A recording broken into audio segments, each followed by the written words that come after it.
Muy buenas noches a todos nuevamente. Estamos acá desde la página Creyente Clandestino, pero hoy tenemos algo, digamos que medianamente especial. No vamos a hacer hoy digamos que la serie de programas que teníamos, que era la noche temática, donde estábamos hablando del árbol siniestro. Hoy digamos que vamos a empezar con algo que vamos a llamar las cápsulas de reflexión. Estas cápsulas de reflexión va a ser un programa nuevo que voy a poner, pero los miércoles. Entonces las cápsulas de reflexión son esas cosas para hablar, sencillamente para tocar un tema, para solamente esas cositas que solamente se pueden decir en esto, en cápsulas de reflexión. Ya la noche temática es abordar un tema complejo como el que estamos teniendo, que es el tema del árbol siniestro, que habla, pues, es bastante extenso. Del cual estamos en este momento, cápsulas de reflexión, vuelvo y lo digo, son estos un pequeño programa, no es la noche temática, pero va a ser igualmente interesante. Entonces, un saludo a todos los que en este momento se conectan y vamos a empezar con esta cápsula de reflexión del día de hoy, que van a ser después en los miércoles, pues es un programa distinto a la noche temática. Y hoy tenemos este tema, la Navidad. Me parece interesante y da preciso prácticamente a la fecha del 24, de lo que está sucediendo y de todo lo que alrededor del mundo se genera o genera esta fecha. Bueno, entonces arranquemos un poco viendo qué es esto. Bueno, entonces, cuando hablamos de Navidad, prácticamente, obligatoriamente, tenemos que hablar de la Saturnalia. Era el nombre real que recibían estas festividades de esta época, ¿sí? Entonces, no era Navidad como tal, sino era las fiestas de la Saturnalia, ¿sí? Entonces, la Saturnalia, hablan estamos ubicándonos, ¿cierto? En la época, en la edad del oro, dice, en esos días, en la ciudad, estamos acá, en la ciudad había una gran alegría, ya que no había clase ni sesiones de Senado. O sea, como actualmente lo tenemos. Se detiene incluso la cuestión de política. Entonces, lo que son notaría, lo que es Senado, toda esa gente se va a vacaciones, igual uno de obrero se va a vacaciones. Ni juicios, ni se ejecutaban las sentencias de muerte. Incluso aquellas personas que eran sentenciadas decían, no, ustedes son perdonados, y ahí sigue el texto diciendo que esta gente, como en agradecimiento, iba con sus cadenas, pues lógico los prisioneros, y las dejaban en el templo de Saturno. Entonces acá dice, dejaban sus cadenas en el templo de Saturno como agradecimiento. Se invertían en las clases sociales, los esclavos que llevaban el pileus, que es el gorro cónico. Entonces, esa era una actividad interesante, que se invertía en las clases sociales. Este gorro del que hablan es este, que nosotros también conocemos como el gorro frigio o el gorro de la libertad. Entonces dice, en la época romana, el gorro frigio, llamado pileus, era el distintivo de los libertos. ¿Quiénes eran los libertos? Aquellos esclavos que habían ganado la libertad. Entonces hablemos de gladiadores, los cuales ponían allá a matarse. Digamos que cuando uno de esos gladiadores ganaba cierta popularidad, se convertía en un liberto. Entonces andaba con este gorro que mostraba que había conseguido y digo cierta libertad. Aparece también en los escudos nacionales de Francia, Haití, Cuba, El Salvador, Nicaragua, Colombia, Bolivia, Paraguay y Argentina. El que no lo crea, revise el escudo de su país y verá que lo va a encontrar, porque era un sinónimo de libertad. Pero bueno, eso digamos que es algo un poquito traído los caballos porque seguían siendo esclavos, ¿ok? Y además esto pasó a ser también un símbolo de hermandades y de estas cosas de las cuales hemos hablado. Entonces solamente estamos tocando este tema. Vamos acá. Entonces eran los esclavos, entonces ya se invertían las clases sociales y los esclavos que llevaban el pileus, ese gorro, como símbolo de libertad, iban vestidos con las ropas de sus amos y eran servidos por ellos, a los que podían criticar sin miedo. Entonces era una cuestión, o sea, si ahorita lo invirtiéramos, es como si uno fuese a la empresa a trabajar y cogiese, pero no va a trabajar, sino a una fiesta, que era esa Saturnalia, y ahora uno se ponía en el papel del trabajador y mandaba, y como eran estos esclavos prácticamente parte de la casa, pues ellos no tenían a veces familias en el exterior. Entonces digamos que era esas fiestas internas donde se invertían este tipo de papeles. Entonces era algo importante de esto, ¿cierto? Entonces estaba permitido hacer sorteos de lotería y se levantaba la prohibición de los juegos de azar. Se celebraban banquetes públicos, se hacían regalos, velas, siguillaria, muñecos de terracota y había espectáculos de gladiadores. Esto era una mata. Es la última de aquí. Entonces, todos, en cambio los muñequitos, o sea, esos muñequitos de terracota, era coger muñequitos de barro y hacer muñequitos muy pequeños y se intercambiaban. Entonces, ahorita vemos esos muñequitos que todavía siguen estando en la actualidad. Entonces, todo esto era parte de esa Saturnalia. Ya otros textos hablaban que más entrada la época de la Saturnalia, habían orgías sexuales, trago. ¿Hay alguna diferencia con lo de ahora? Pues no mucha, yo creo que el nombre realmente, pero era una época que se le había dado a los esclavos. ¿De dónde viene este nombre? O sea, Saturnalia, o sea, era de un dios. Entonces revisemos que acá los dioses tenemos estos y sus homólogos en griegos, que ejemplo, este Saturno, ¿cierto? Que era dios del tiempo, padre de Zeus, pero a su vez en los griegos era conocido como Cronos. Entonces, nosotros sabemos que estas deidades, tanto para una creencia como para otra, pues cambiaban sencillamente el nombre, pero era prácticamente el mismo ídolo. Entonces, era eso para Saturno, era una fiesta dedicada a Saturno, ¿cierto? Entonces vemos acá incluso que tiene su Saturno, tiene su símbolo, que es este. Cada planeta y cada estrella tenía prácticamente unos símbolos. Y Saturno era conocido porque él devoró a sus hijos, o sea, él se comía a sus hijos. Cuenta la historia, o el mito, mejor dicho, que se fusiona con historia, que era un hombre que era hijo de otros dioses y que tenía un hermano llamado Titán, que prácticamente Titán le cede el trono a él, pero que él no podía dejar su descendencia ocupar ese trono, por decirlo. Entonces él tenía que matar y devorar a sus hijos para que no quedase constancia de que él iba a dejar su trono a sus descendientes. Bueno, es una cuestión así, la parte del mito. Aquí vemos dos obras, esta es muy famosa de Goya, que es Saturno devorando a sus hijos.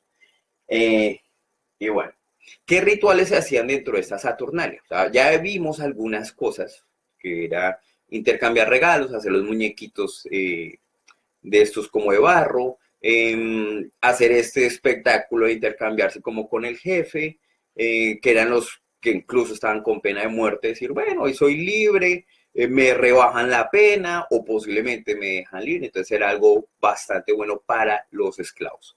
Entonces era una fiesta que era muy popular.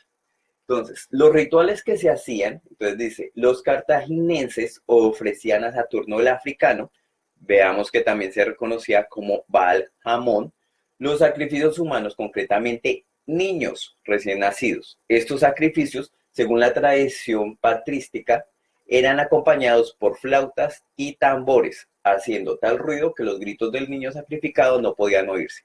¿Se acuerdan que nosotros en los programas anteriores, prácticamente en lo que es la raíz del mal, habíamos hablado de Nimrod y cómo Semiramis impone esto con Nimrod, que eran estos sacrificios al dios Moloch? Entonces, este dios Moloch, recordemos que muchas de estas deidades eran sencillamente fusiones de otras anteriores.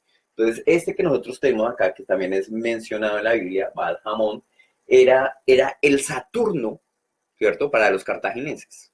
Entonces, el mismo Saturno que nosotros habíamos visto, que para los griegos era otro, para diferentes regiones eran diferentes, pero digamos que dentro de ese pedestal, dentro de esa jerarquía de los dioses, este era el primero. Bueno, entonces vemos un poco los rituales y dentro de los templos dice, en Roma, Saturno tenía un templo en el extremo occidental del foro romano, donde se guardaba el tesoro público, debido a que en la época de Saturno, es decir, en la Edad de Oro, no se cometían robos y también se depositaban numerosas leyes. Su estatua estaba sujeta con cadenas de las que no se libraba hasta el mes de diciembre. O sea, este personaje tenía sus cadenas y le daban como esa libertad a ese espíritu en diciembre, a Saturno. Era muy interesante porque también había una festividad así para enero. Entonces en enero ya era Janus de January, que era el dios de las dos cabezas. Él no estaba encadenado, pero estaba en un lugar cubierto con puertas y abrían las puertas en el momento de enero. Entonces digamos que para Saturno, que era uno de los principales, le pertenecía diciembre. Entonces, diciembre, época de la Saturnalia. Saturno solía ser representado como un anciano curvado por el peso de los años, sujetando una guadaña para señalar la presidia del tiempo. En muchos monumentos era presentado con un velo, seguramente porque el tiempo es indeterminado y está cubierto con un velo impenetrable. Entonces algunas veces lo mostraban más como la apariencia de lo que nosotros conoceríamos como la muerte, que era la guadaña, el velo tapándose el rostro con ese pasar del tiempo, pero en otras, digamos que por ser un dios máximo se representaba con un hombre erguido, bastante poderoso, pues claro, era uno de los principales dioses, y vemos acá dos representaciones de las estatuas de Saturno. Esta que en este momento estamos viendo está actualmente en el Vaticano. Se le conoce como la estatua de San Pedro. Sí, señores. Ya esto lo habíamos visto en los videos anteriores y este personaje que nosotros estamos viendo acá, de hecho fue llevado, o sea, ni siquiera fue hecho ahí dentro del Vaticano pensando en hacerle una estatua a un apóstol, no, sino que fue traído del exterior, fue modificado por otro artista y actualmente se le ponen, pues, lógico, las llaves que le pertenecían a Janus y a Cibeles. Entonces, de lo cual ya hemos hablado. Entonces, este personaje que vemos acá, al cual se le ha gastado el pie y que habíamos visto que toda la gente le toca y lo adora y todo eso, es sencillamente la imagen de Saturno, del dios del cual estamos hablando, que incluso no tiene solamente el mes de la Saturnalia, que era diciembre, sino también tenía su propio día. Entonces era tan importante que lo que nosotros conocemos el Saturday o el sábado era ese día dedicado a este dios.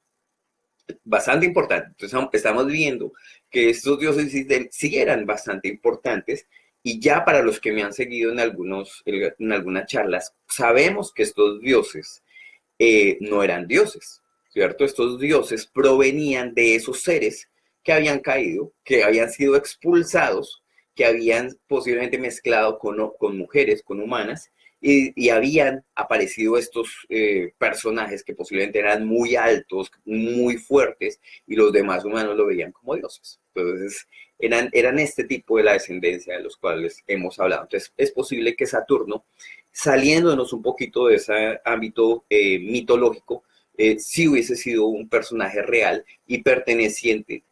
Su hermano era Titán, o sea, eran hombres gigantes. Bueno, allá lo queda muy, muy claro y creo que si se van a la parte de Génesis sabrán que los gigantes existían para esa época. Bueno, vemos acá nuevamente, quiero que veamos el detalle de esta estatua de Saturno, que es el mal llamado San Pedro, que está en el Vaticano. Vuelvo y lo repito, los que revisaron esta escultura la pudieron identificar en una era del tiempo donde no pertenecía ni siquiera a la era apostólica. Entonces se dieron cuenta que era mucho más antigua y que pertenecía a este dios Saturno, con las llaves aquí en su mano, que no son las llaves del cielo, no, eso no eran unas llaves reales. Entonces estas llaves pertenecían al símbolo de Janus y al símbolo de Cibeles. Pero acá en su mano, digamos que la forma de mostrar no podía aparecer con los rayos, ni con el tridente, ni que eran característicos, o con la hoz. Entonces pusieron los dedos, estos tres dedos erguidos, en forma de un símbolo del tridente. Muchos dios, Poseidón también tiene esos muelas. Entonces revisemos un poco esto, mantengámoslo ahí, y digamos que con eso estamos diciendo, ok, la Saturnalia era esa fiesta que venía para esta época hacia el dios Saturno, donde se hacían festividades, se intercambiaban regalos, habían unas comidas exageradas, algunos escritores hablan que las cenas en la antigua Roma eran muy desordenadas, incluso la gente comía, iba, vomitaba y seguía comiendo, o sea, eran unas gula lo que quisiera. Pero hay un día, o sea, digamos que dentro de ese rango, empezaba casi 3 semanas en diciembre antes y se extendía casi hasta el 25, que era el día máximo de la celebración. ¿Por qué? Porque era el día del sol invicto. Entonces, digamos que este punto es el 25 de diciembre. ¿Por qué era el 25 de diciembre tan especial? Pues los que hemos estado en este lado, hablo en este momento en Canadá, en estos hemisferios, nos damos cuenta que el sol no siempre está por encima como en Colombia, como en las partes que nosotros solemos vivir, que son esas líneas ecuatoriales, o cerca de esas líneas ecuatoriales, y el sol se ve, sea enero, diciembre, lo que sea, se va a ver encima, encima, encima, y no hay ninguna diferencia. Aquí incluso, que eso es muy interesante, cuando yo llegué aquí a Canadá me pareció muy interesante, el hecho de que en verano eran las 11 de la noche y todavía había sol, en verano. Y en invierno a las 5 de la tarde ya no había sol. Entonces eran unos ciclos que se dibujan y que uno puede ver la diferencia aquí en estos hemisferios. Entonces, para la gente que vivía al lado de estos hemisferios, el sol invicto era una representación muy fuerte de ese sol que había caído en invierno, y que se ocultaba y que se ocultaba y que los días eran más cortos y que casi no había luz en esos días, hasta cuando llega un punto donde el sol vuelve a levantarse. Entonces los días empezaban a ser más largos, más largos, más largos, más largos, y llegaba el verano. Entonces prácticamente eran dos estaciones. La estación de un frío, empezaba un frío, llegaba un frío y una oscuridad, y después otra vez volvía la luz, los días largos y más calurosos. Entonces para cosechas y todo eso era ideal. Entonces, este sol invicto era mostrar cómo un astro había vencido la oscuridad y el frío. Que para nosotros, digamos que tener luz y era tener protección, tener días cosechables. Entonces, los humanos empezaron a rendir tributo a este sol invicto. Era tan importante que incluso en los denarios vemos el sol, aquí S-O-L, invicto, tú, el sol invicto. Entonces hablaban de que este sol pasaba en una carroza. Entonces tenían toda una forma artística de representarlo, y lo vemos aquí a él con su corona solar. Entonces esas coronas solares que incluso la religión católica quiso ponerle a los santos o a Jesús, a veces lo vemos haciendo un tridente y uno dice, ¿eso qué es? Con una corona o un halo solar. Eso no es cristiano desde ningún punto.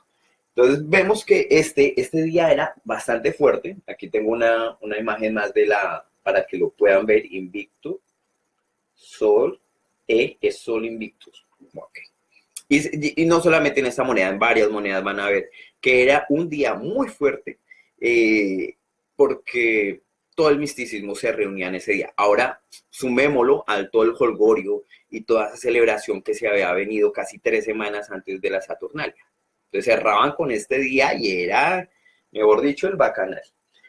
¿Quién era el sol invicto? Mirando hacia atrás. Nosotros ya hemos hablado de este personaje. Entonces este personaje tiene esta cruz, ¿cierto? Que es una T o un Tao, una palabra Tao, que era el dios Tamus, que fue, ya lo hemos visto aquí, con sus, digamos que pequeños ángeles. Después pasa a ser este personaje. ¿Sí ven aquí la corona? Eso, era una corona solar. ¿Sí? Entonces, están esos personajes que son deidades de niños, una deidad de un niño. Él no creció. Sabemos que su padre, ya habíamos visto por las clases anteriores que su padre era Nimrod. Habíamos hablado que Nimrod fue un personaje histórico, fue rey de Akkad, de Uruk, de la antigua Mesopotamia, en esta zona, que mucha de la joyería se encontró bastante fina, en oro puro, y se hablaba de la corona y de la capa de él, que prácticamente él recibe mensajes y cosas bien interesantes de las cuales ya hablamos, por las cuales empieza a hacer culto a dioses paganos como este Moloch, empieza a hacer cultos al sol, y de hecho él es el que crea o el que empieza a decir la Torre de Babel. Okay. Y miren esta reflexión tan interesante que hasta ahorita me llega a la memoria, que no lo he dicho en los videos anteriores, y es que esa Torre de Babel, todo el mundo hablaba el mismo idioma. Y era prácticamente todo el mundo esclavo construyendo una Torre de Babel. ¿Sí? Lo voy a decir así como un orden mundial para la época. Bueno. Entonces, aquí en este es otra imagen de este personaje Nimrod, sosteniendo el pino. Aquí vemos la piña, porque después de que él es asesinado por su tío abuelo Set, descendiente de Noé, él es también descendiente de Noé, Nimrod. Entonces, Semiramis, que es su esposa, de una forma muy hábil, dice que no, que él resurgió en forma de pino, que había un pino cortado y que él volvió en forma de pino. Entonces, ella de esa forma muy hábil es prácticamente, se hace embarazar por un sacerdote, tiene un niño, que es el niño Tamus del cual estamos hablando, y bueno, digamos que finalmente Semiramis muere con Tamus, son asesinados por el rey de Kansa. Y bueno, digamos que así que la historia de esto ya hemos hablado, esto no es nada nuevo. Aquí vemos las imágenes de Semiramis, vemos la imagen de Derceto, que es la mamá de Semiramis, que es donde empieza a mezclarse esa parte histórica con la fantasía. Derceto era una mujer mitad pez, lógico, mitad mujer, y que dejó abandonada a Semiramis, y muchas palomas estaban al lado de Semiramis hasta que llegó este pastor llamado Simas, y ella prácticamente después crece, se hace la reina prácticamente de toda Siria, y Semiramis se convierte en esta deidad, que era la mujer y el niño. Finalmente, cuando Semiramis muere, asciende al cielo en forma de paloma. Todo esto ya lo hemos visto, esto no es nuevo, y esta Semiramis y este Nimrod de los que hemos hablado era el papá de Tamus. Bueno, en cierta manera, porque era de un sacerdote que después Semiramis hace creer que la reencarnación de Tamus sin que nadie la hubiese tocado. Entonces todo el mundo, bueno, o sea, tuvo un varón sin conocer varón, por decirlo así. O sea, Nimrod llegó y resucitó prácticamente en forma de Tamus. Entonces, eh, mm, reciclaje de este dios pagano, que fue Tamus, que fue el primero, empezó a reciclarse a través de la historia. Entonces, el reciclado de este personaje, esta deidad de niño, vemos que después se convierte en el sol invicto. ¿Por qué? Porque de una forma inteligente, Semiramis se hace embarazar por este sacerdote para que Tamus nazca un 25. Entonces, toda la gente lo asoció con el sol invicto. Dijo, uy, este es. Porque si nació el 25, entonces sí es una muestra de que Nimrod pudo engendrar un hijo en Semiramis, para que naciera el día del sol invicto. Bueno, eran estrategias que se utilizaban. Entonces, este personaje viene a convertirse en este. No veo yo la diferencia, sinceramente. Incluso sigue con el halo solar, mostrando que es un Tamus mezclado con un sol invicto. ¿Mm? Entonces, algo interesante para ver acá, este divino niño Jesús es un ídolo que es de Colombia. O sea, se ha visto en partes de Latinoamérica, pero es de Colombia y tiene su propia iglesia en un lugar llamado el 20 de julio, donde yo vivía. Bueno, entonces vemos algunas cosas interesantes como estos símbolos de las manitas, que más adelante vamos a empezar a hablar. Este personaje de ahorita, porque como estamos hablando, se supone que de la Navidad y todo eso, tenemos a este personaje. Entonces, ¿quién es el personaje que está ocupando el pesebre? Bueno, yo lo dejo ahí. ¿Por qué? Porque de todas maneras es sencillamente una reflexión con su halo solar. Aquí lo vemos perfectamente. Y estas características de sus manitas. Bueno, ese tema se va a poner bien interesante. ¿Por qué? Porque estos mudras, les voy a decir, tienen un carácter energético, lo voy a llamar así. ¿Por qué? Porque eran unas formas en cierta medida de invocación. Entonces, alguna gente en este momento empieza a decir, no, es que este es el mudra de la amistad, acá, el mudra de la armonía, el mudra de la sabiduría, el del amor, el del vacío, Entonces les dan unas sutilezas interesantes. Entonces le dan la sutileza y todo el mundo practica el yoga y toda la cuestión, ¿cierto? Y vemos que esos son los mudras más usados en el kundalini del yoga. Habíamos hablado o tocado el tema que este kundalini es esa serpiente energética que se mete por uno. Entonces, ay, stop, o sea, paren un momento, ¿cómo así que una serpiente? Y recordemos quién era la parte de la serpiente. Y es una energía que realmente la gente cuando practica esto cree que lo está haciendo y para ponerse en conexión con el cosmos o abrir sus chakras. Yo les digo una cosa, yo jugué a esto y sé que esto es peligroso. ¿Mm? Y abrir los chakras y abrir eso es abrir puertas que ustedes no entienden, que creen entender y creen dominar, pero no lo van a hacer. Entonces, cuando esta serpiente entre a ustedes, el Kundalini, ustedes van a creerse dioses. Fue la primera mentira que dijo Satanás. ¿Por qué? Porque entonces yo tengo la capacidad de ser Dios en mi vida y mover, no, sus carretas, señores. ¿Sí? Porque Satanás a ustedes les va a poner trampa y no todo les va a salir bien en la vida. Y para eso tienen que estar aferrados a Dios. Ese es el principio. Lejos de mí, nada podéis hacer. Eso dice Dios. Entonces esto no les va a dar la fuerza eterna y no va a ser el Goku todopoderoso a través del Kundalini. Bueno, volviendo a las partes de los mudras, que son muy usados, ejemplo, en Naruto, nosotros vemos toda la acción de mudras y invocaciones que se hacen, que parecería muy ciencia ficción, pero sí puede llegar a ser muy real. Vuelvo y lo repito, no jueguen con eso, porque no saben que están invocando. Entonces, todo esto que a veces uno dice, sencillamente es el mudra de la amistad, el mudra de no sé qué, el mudra de sí sé más. Ojo, estos mudras, ¿cierto? Son utilizados o han sido utilizados en la antigüedad y reconocidos en el hinduismo y en el budaísmo. De hecho, acá tenemos a Siddhartha Gautama, a Buda. Y recordemos que en clases anteriores habíamos hablado que a este personaje la sabiduría, ¿quién se la dio? La serpiente, ¿cierto? Y de varias cabezas que cuando estaba lloviendo lo cubrió y prácticamente todos los ancianos ven cómo esa serpiente lo cubre a él y le transmite toda su sabiduría. Entonces, ¿a qué estamos jugando, señores? Peligroso. Y vemos acá que este mismo personaje tiene los mudras. Bueno, ahí ya la cuestión es de pensar. Aunque muchos dirán, no, es que Miguel es un poco exagerado, sencillamente lo tallaron, lo pusieron así, hicieron la... Bueno, y si yo les digo que son muchas imágenes, incluso yo los invito, cuando terminemos este video, a los que tienen su pesebre, vayan a su pesebre y revisen cómo está este muñequito. Sencillamente, revisen en las manos a este muñequito o a muchos de los personajes que aparecen en su pesebre. Bueno. ¿Habíamos hablado de esta mano? Claro, sí, señores, Saturno. Saturno mostrando el tridente. O el dios pagano que lo necesite. ¿Es una representación de eso? Bueno. ¿Qué dice Éxodo 24:3? Dice, no te harás imagen ni ninguna semejanza de lo que esté arriba en el cielo, ni abajo de la tierra, ni en las aguas, ni debajo de la tierra. O sea, es claro, no se haga ni imagen ni semejanza de mí, nada. ¿Ok? No te inclinarás a ellas, ni las honrarás, porque yo soy Jehová tu Dios, fuerte, celoso, que visito la maldad de los padres sobre los hijos hasta la tercera y cuarta generación de los que me aborrecen. Y hago misericordia a millares, a los que me aman y guardan mis mandamientos.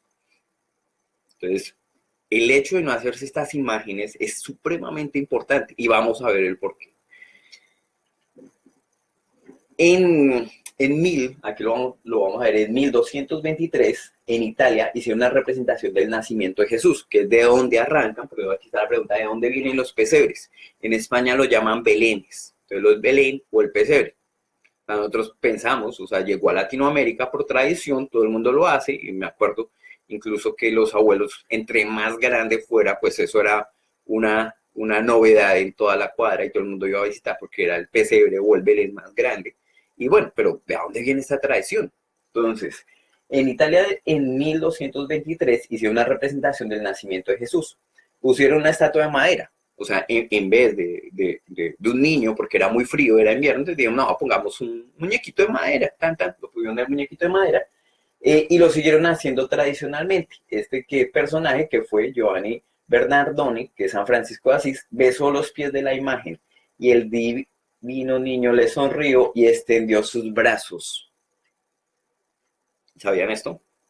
Sí, señores. Entonces, en una representación de esta natividad, o sea, de este nacimiento, pues tuvo la idea de San Francisco de Asís y dijo, bueno, pues hagamos una representación. Y como era en la calle, entonces pongamos un muñequito de madera, no le va a hacer daño a nadie, pero Dios dijo, no me hagan ninguna imagen ni semejanza ni nada, eso no lo hagan. Y Satanás aprovechó ese momento, donde él, digamos que se dejó llevar por su emoción, le besa los pies a este muñeco de madera y el muñeco extiende los brazos y le sonríe. ¿Sí? Y hasta el día de hoy, estos belenes y estos nacimientos se siguen haciendo de la manera en la que el niño quedó. O sea, el muñeco de madera abrió los brazos y quedó de esa manera. Y los franciscanos fueron los que empezaron a hacer los belenes. Prácticamente ellos tenían la exclusividad de hacer esos belenes. Cuando yo hablo de muñecos que se mueven, a mí me llega a la mente Anabel. O sea, lo voy a decir así. O sea, ¿de qué otra manera un muñeco se va a mover, señores y señoras? ¿Sí? Esta es una representación, este es un actor, este es los Warren, que es el caso de Anabel, me imagino que muchos de ustedes lo han escuchado. Esta es la verdadera muñequita que se movió y todo eso. Pues sí, Satanás utiliza muchas de esas cosas. Y para San Francisco de Asís en 1223 utilizó un muñeco de madera para moverse y empezar a crear digamos que una tradición que no tenía nada de cristiano. Bueno, entonces estos belenes, estas cosas, incluso se ponía a San Francisco de Asís viendo al niño o besando al niño, porque era una representación, ya no era la representación de la natividad o del nacimiento de Jesucristo, sino era la representación del evento que un muñeco de madera hubiese extendido los brazos y hubiese sonreído. Entonces, este evento se conmemora, por decirlo así, dentro de lo que nosotros llamamos pesebre. Que hasta cierta época tuvo la exclusividad de los franciscanos y solamente ellos exclusivamente podían vender los muñequitos. Después ya se expande por Europa y digamos que con Cristóbal Colón y todo llega a nuestros nativos, a nuestros campesinos y nos lo imponen a punta de espada. Ok, porque eso es algo interesante. Nos impusieron al Cristo crucificado, muerto, derrotado, y él no es así. Entonces, lo que estamos viendo, miramos que dice Colosenses 2.8, dice, mirad que nadie os engañe por medio de filosofías y huecas sutilezas, sutiles, son cosas sutiles, imperceptibles, que no creemos que existan. Y estos son huecas sutilezas. Según las tradiciones de los hombres, conforme a los rudimentos del mundo y no según Cristo. Tradiciones de los hombres, ¿sí? Muchos de estas son tradiciones de los hombres y no según Cristo. Entonces, uno va a decir, ay, pero es que es tan rico. Bueno, ¿y cuándo el pecado ha sido feo? Mi pregunta, ¿el pecado ha sido rico? Porque es que esa es la idea. Porque tiene que atraer, nos tiene que hacer caer. Entonces, toda esta época y todo esto, y salir y emborracharse con los amigos y echar pirotécnicos y posiblemente bala, como en algunas épocas se hacían, ¿son tradiciones de hombres? Claro. Poner en la natividad, poner el muñequito con los tridentes en sus manitas, con esos mudras. ¿A quién están entrando usted a su casa? O sea, ¿a quién le están dando la cabida? ¿Se acuerdan que nosotros habíamos hablado de los loas, que eran sus espíritus, de los yoruba, que utilizaban los bembés en sal para llamarlos y bajaban estos loas? ¿Será que ese pesebre es una pregunta que a mí me surge? ¿Será que un pesebre de estos es un punto de llamamiento? Ok, digamos. Entonces, habíamos hablado de Derceto, de Semiramis, de Derceto la madre y todo esto, y dentro de este punto de lo que fue Nimrod, y habíamos hablado ya en los primeros programas, que ella hace lo del pino, ya lo había yo comentado incluso ahorita, y este pino, ella dice es que ese pino revivió en un día, y el pino se conoce como el árbol perenne, es el árbol que no muere, la inmortalidad reflejada a través de un árbol. ¿Por qué? Lo entiendo yo ahora que estoy aquí en Canadá, que he visto los pinos, y son los únicos árboles que cuando llega el invierno no se deshojan. Todos los árboles se les caen las hojas y parecen muertos, o sea, unos chamizos. Pero el pino es el único que se mantiene verde. Esos árboles se llaman como árboles perennes, o sea, mantiene su vida y era un símbolo de inmortalidad. Entonces, Semiramis utiliza este símbolo representando a Nimrod después de muerto en su inmortalidad. Entonces a Nimrod se le asociaba con el pino y por eso la tradición de este pino volvió y se mezcló dentro del catolicismo. O sea, todo este paganismo de lo que hemos hablado, hemos visto que había una festividad llamada Saturnalia, hemos visto que había un día especial ya que era el 25, el día del sol invicto, hemos visto que se mezcló incluso con los pesebres o estas natividades pequeñitas o belenes en España que llaman, de un evento que fue algo, yo diría, escabroso, no sé, da miedo esa cuestión. Entonces viene la parte, lo del pino, ¿cierto? Entonces esta parte del pino se habla en las dos Babilonias, que es un libro interesante para que lo revisen. Dice, todos los años en el día de su cumpleaños, ella alegaba que Nimrod visitaba el árbol y dejaba regalos en él. No es el único árbol, la representación del árbol es alrededor del mundo. Entonces el árbol era muy famoso como, como un objeto, como un ídolo de idolatría, ¿cierto? Tenemos a los druidas, los celtas, que también ellos tenían una adoración al roble o al álamo. Eran unos árboles también perennes muy fuertes y de los cuales ellos obtenían muchas cosas. Entonces tenían muchos rituales a través de los árboles. ¿Sí? Veamos aquí. Dice, antiguas tradiciones celtas. Dice, las antiguas tradiciones de los pueblos celtas, germanos, escandinavos, del norte, centro de Europa, celebran el solsticio de invierno, que es en este momento. ¿Ok? De esto. En el hemisferio norte, alrededor del 24 de diciembre. El nacimiento del niño sol e hijo de la gran madre, normalmente asociada a la tierra y a la luna. ¿Les suena eso? O sea, el niño y la madre. Ay, bueno, para los que ya han visto el programa, entonces sabrán que esto es una representación nórdica o céltica o druídica de lo que fue Semiramis y de lo que fue Thamos. La mamá y el niño que fueron asesinados y que se convierten en deidades. Sigamos.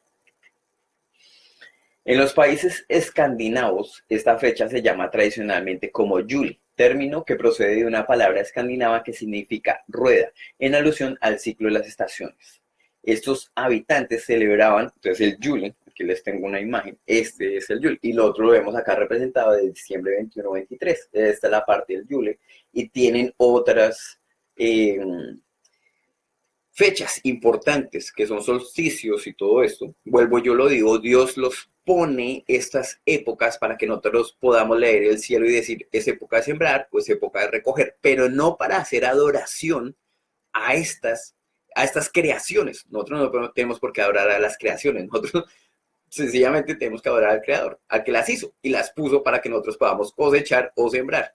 Ok, entonces muchos de los brujos wiccas, que prácticamente es lo que se ha desencadenado en la brujería nórdica, céltica y todo eso, en la actualidad lo encontramos como los wiccas. Entonces esta brujería wicca utiliza todas estas fechas. Muchos de los satanistas han adoptado estas fechas del Yule o todo esto, incluso una que es importante, el 31 de octubre, de la cual ya habíamos tocado el tema. Muchos satanistas también utiliza esta parte de la brujería como fecha importante. Entonces el Yule, lógico, no pasa de ser una fecha importante y vemos que también, aunque tiene su origen en la Saturnalia, en otros puntos también tiene su origen pagano. Entonces sigamos. Estos habitantes celebraban el inicio y la finalización de las labores de cultivo de la tierra y la cría de ganado. Claro, ya todo empezaba a caer nieve y todo el mundo a guardarse. Entonces, en estas fechas se acostumbraba a quemar un tronco de abeto y esa noche se conocía como la noche del abeto plateado, costumbre con el transcurrir del tiempo invadió a toda Europa. Muchos años después fue tomada por los países de Canadá, Estados Unidos y seguidamente fue exportada al resto de países latinoamericanos por intermedio de las tarjetas navideñas con sus pinos llenos de nieve, la publicidad de las películas, etc. Curiosamente, esta tradición también se encuentra en otros pueblos de la antigüedad en los mitos greco-romanos. Entonces ya hemos visto cómo el pino no solamente le pertenecía a la parte de Nimrod, sino que fue adoptado por celtas, por druidas, y también le hacían adoración a su árbol, que era el roble. Esta es una representación de qué eran estos druidas. Ya habíamos incluso tocado un poquito el tema de ellos. Y habíamos visto que eran prácticamente esos hechiceros, esos magos que nos ponen en algunas películas. Y tenían muchos ritos, una cantidad de ritos, y eran acerca de ese árbol. El rito de la hoz de oro, con la cual se cortaba creo que era el muérdago que salía del roble y que era una planta parasitaria que no pertenecía ni al cielo ni a la tierra, entonces que estaba en el medio. Entonces era yo lo podría decir como muy nueva era toda esta cuestión. Entonces, o lo que conocemos ahora como nueva era. Entonces, Los sacerdotes druidas ofrecían sacrificios a sus dioses y los decoraban con hojas de muérdago. Y este es el mismo que hoy se utiliza para adornos navideños. Todas esas tarjeticas y todo ese muérdago, eso era de paganería druida. Entonces vemos que es una mezcolanza así, métanle lo que quiera, métanle lo que quiera. ¿Listo? Entonces, el árbol pagano se vuelve cristiano. Después que los romanos declararan al cristianismo como religión oficial, el misionero de origen inglés Bonifacio sustituyó en el siglo VIII los sacrificios que se hacían en la encima al dios Odín, que esto es nórdico, el dios Odín, y los que recordaban al dios Nimrod, del cual ya hemos hablado, por pinos adornados en homenaje al nacimiento de Jesús. Entonces, esto de Isaías es lo que llamarían a lo bueno malo, y a lo malo bueno, y a lo amargo dulce, y esto. Entonces, es tratar de decir, bueno, ellos tienen sus pinos y todo eso, volvamos eso al catolicismo, ¿no? Entonces, muchas de esas tradiciones era arrastrar un tronco y tenían que ver con esas tradiciones de hombres de las cuales ya hablamos que Dios no está como muy de acuerdo con esto. El pino, aquí lo vemos totalmente erguido, bien grandotote, al frente del Vaticano. Ya habíamos hablado de esto, como el Vaticano, lógico, ellos saben de dónde viene todo este paganismo que representa el árbol y todo esto, y ellos sencillamente lo que hacen es ponerlo. Lógico, el Papa sabe todo esto, ellos saben, ellos son teólogos, ellos saben de dónde viene todo esto, pero lógico, ese conocimiento no se lo van a dar a usted. Vemos que hay una plaza dentro del Vaticano, de la cual ya habíamos hablado, que es la Plaza del Pino, la piña, la de la inmortalidad, la de Nimrod, con dos pavos reales a los lados que representaban también el ave fénix, que era la inmortalidad. Entonces, pero la inmortalidad de quién? De Jesucristo, no señores, era de Nimrod. Entonces, terminando ya, viendo otras cosas que se le suman a esta Navidad, tenemos este personaje que es Papá Noel o Santa Claus, o que nosotros también conocemos como San Nicolás, fue un obispo católico del siglo V. Eso es lo que podemos encontrar. Aquí está la referencia de la Enciclopedia Británica, la edición 11. Entonces, a este personaje se le reconoce es porque él, digamos que era muy bondadoso y a los niños pobres les gustaba dar regalos. Yo no estoy diciendo que ese personaje sea malo, posiblemente si fue católico, lo que fuese, pero tenía posiblemente en su corazón el hecho de dar cosas a los pobres, pero la iglesia aprovecha eso. O sea, recordemos que siempre se aprovecha todo eso para hacer un negocio. Entonces empiezan, y este personaje, el Papá Noel que nosotros conocemos, es una mezcolanza de varios personajes. Entonces, recordemos también que este personaje no venía solo. O sea, toda la historia de Papá Noel, todo lo que encierra este personaje, él era el personaje bueno prácticamente dentro de esta historia y el que llegaba y daba los regalos y si te portabas más o menos te dejaba carbón, pero hay que te portaras más. Venía este personaje a visitarte que era Krampus. Entonces Krampus, y hay ahorita unas festividades impresionantes en Europa, más que de Papá Noel acerca de Krampus. Nosotros aquí no las conocemos, pero hay mucha gente que sale disfrazada de estos demonios y la Navidad pues ya lo están volviendo la Saturnalia, como tuvo digamos que cierta, se encubrió como Navidad y como una cuestión cristiana, pero ahorita la gente dice no tenemos por qué encubrirla, entonces pongámosla como es Saturnalia y podemos disfrazarnos de Krampus y salir y hacer fiesta pagana, ¿por qué no? Entonces, digamos que estos personajes realmente son los que están detrás de Papá Noel. O sea, todo esto es tradición pagana. De hecho, el Papá Noel que nosotros conocemos en la antigüedad era de color verde. ¿Sí? Coca-Cola, esta compañía que se dedica a crear enfermedad en la humanidad a través del azúcar, o osteoporosis y todas esas cosas que ustedes ya conocen, lo convirtió en un color rojo, mucho más comercial, mucho más llamativo, pero si vemos y nos vamos a decir, bueno, entonces ¿de dónde salió este personaje de color verde? Bueno, aquí lo tiene. El espíritu, ¿cierto?, de los árboles del cual los druidas rendían culto. Entonces este espíritu de estos árboles, del roble, del abeto, de lo que fuese, eran, digamos que fueron transformados en este personaje. Se les da aquí rodeado de muérdago, se les da esa característica del verde, el traje y todo eso, y después Coca-Cola lo pasa al ámbito comercial. Estos son sencillamente un par de ejemplos para que vayamos viendo qué es realmente la Navidad. Ayer estábamos en la iglesia y el pastor estaba hablando. Realmente incluso la Biblia no dice cuándo nació Jesús. El hecho que se hable de un censo, que era el que se estaba generando en el momento, y el hecho que se estuviese pastoreando en el momento, nos habla de que eso no fue invierno, que posiblemente fue ya empezando la primavera. Entonces no tiene nada que ver con Jesús, estas fechas. Eh, y veamos finalmente qué dice Segunda de Reyes 17, del 15 al 19.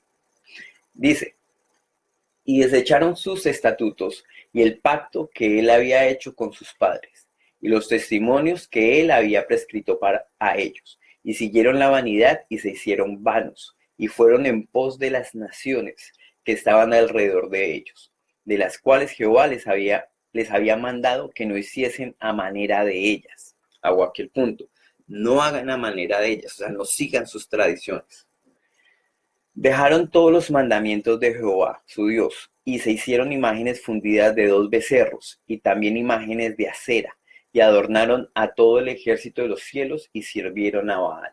Entonces, vemos acá la representación de todos los dioses paganos, ¿cierto? Acera, que era la misma Semiramis, los becerros, que era tanto Baal como Moloch, y los ejércitos de los cielos, que eran todas esas constelaciones. Es que yo soy Acuario, yo soy Piscis, y todos esos ejércitos, Orión o las Pléyades que él describe incluso en la Biblia. Él dice, yo las puse, pero no tienen por qué adorarlas. Listo. Hicieron pasar a sus hijos y a sus hijas por fuego. ¿Qué es esto? ¿Se acuerdan que habíamos visto la representación de Moloch? Que llegaban y les daban a estos niños, y habíamos descrito que muchos de estos dioses paganos, que eran estatuas de hierro, estaban con unas cadenas, incluso tenían algunos sistemas de piñones en los cuales ponían al niño en las manos del toro y empezaban a darle el rueda, y el toro empezaba, y detrás, prácticamente dentro del pecho del toro, había leña ardiendo y el niño caía dentro de la boca vivo a este sacrificio a Moloch. Entonces él le está diciendo esto, ¿no? Entonces está diciendo, hicieron pasar a sus hijos y a sus hijas por fuego, y se dieron a adivinaciones y agüeros, y se entregaron a hacer lo malo ante los ojos de Jehová, provocándole a ira. Jehová, por tanto, se airó en gran manera contra Israel, y los quitó delante de su rostro, y no quedó sino la tribu de Judá. Esta parte es muy interesante porque va a ser la entrada de otro tema de las tribus, ¿ok? Y solamente queda Judá. O sea, todos hicieron el mal, todos se fueron por los malos caminos, quedó Judá, pero incluso estos que eran judíos, ¿qué pasó con ellos? Mas ni aun Judá guardó los mandamientos de Jehová, su Dios, sino que anduvieron en los estatutos de Israel, los cuales habían ellos hecho. O sea, ellos hicieron sus leyes y se entendieron, pero prácticamente nadie siguió las leyes de Dios. Bueno, hoy yo los dejo aquí a los 48 minutos. Vamos a hacer la reflexión de este momento, sin antes mandar saludos a Mauricio Rodríguez, desde Colombia, que nos saluda. Nelson Enrique Prieto, desde acá, desde Quebec, digo desde acá, pero lejísimos. A Javier Olaya, que sí es desde acá, 2 horas en Winnipeg. No sé qué más se haya conectado ahí. Creo que hay 6 comentarios más por ahí.